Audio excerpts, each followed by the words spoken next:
Vous avez déjà remarqué que vous repartez du supermarché avec moins de sacs, mais une note bien plus salée? Voici un chiffre qui fait réfléchir. Les prix des produits alimentaires ont augmenté de plus de 10% en un an en France, alors que l'inflation officielle est redescendue autour de 2,2%.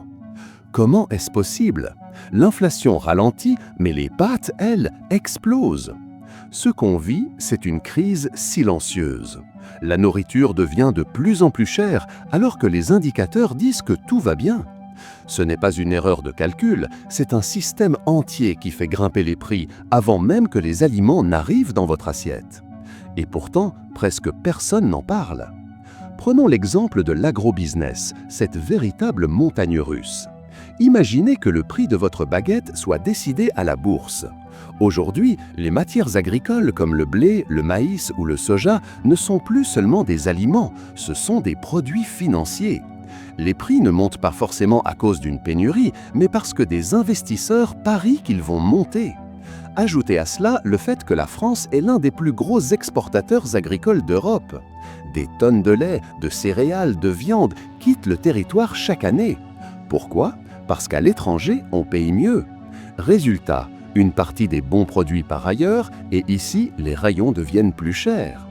Pendant ce temps, les salaires stagnent et remplir le frigo devient un luxe. Et quand les aliments restent en France, un autre problème surgit, le transport.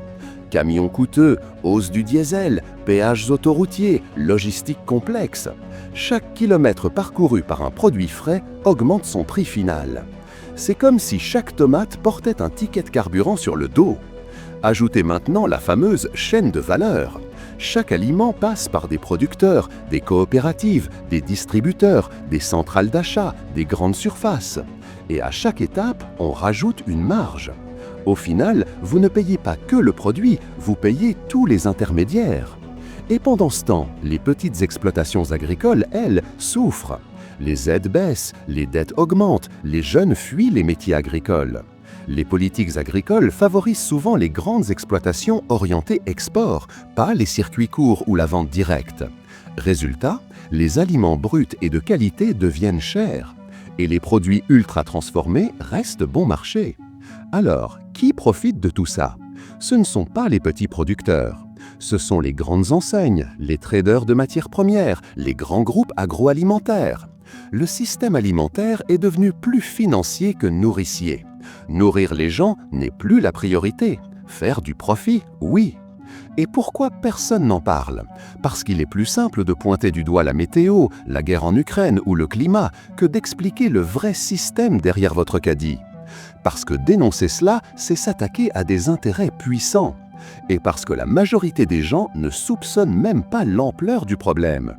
Mais quand le riz et les œufs deviennent des produits de luxe, il y a clairement un bug. Ce n'est pas juste de l'inflation, c'est un système entier qui a décidé de faire de la spéculation avec votre assiette. Les aliments ne sont pas chers par hasard, ils sont devenus des actifs, des contrats, des marchandises à profit. Et nous, on est ceux qui payent la note. Mais il y a de l'espoir, les solutions existent. Certains pays soutiennent les circuits courts, réglementent les marchés agricoles, misent sur la souveraineté alimentaire. Dans la prochaine vidéo, je vous montrerai que c'est possible. Ce n'est pas une utopie, c'est une décision politique, économique et citoyenne. Et tout commence dans votre assiette.